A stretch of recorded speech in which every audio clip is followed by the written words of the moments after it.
December 31 night అయితే మేము దస్పాలాలోని దక్షిణకి అయితే వచ్చేసాం అనమాట.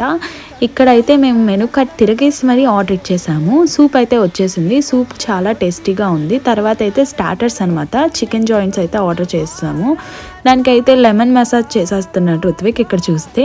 అండ్ నెక్స్ట్ ఇది అవ్వగానే బిర్యానీలు అయితే వచ్చేసాయి. బిర్యానీలోని మటన్ దిండుగల్ బిర్యానీ అనేది చాలా బాగుందనమాట. దాని రివ్యూస్ అయితే మా తమ్ముడు చెప్తాడు, ఒకసారి వినేయండి. మటన్ తింటున్నాం. మటన్ చూసారా ఎలా కుక్ అయిందో, అసలు ఎలా అలా వెళ్ళిపోతుంది. Dindigul mutton biryani. Wow wow అంటే వావే. వేడి వేడిగా రొయ్యల బిర్యానీ, టైగర్ రొయ్య, టైగర్ ప్రాన్, టైగర్ రొయ్య అంట సారీ ఇంగ్లీష్. పెద్దగా స్పైసీగా లేదు. Okay okay okay.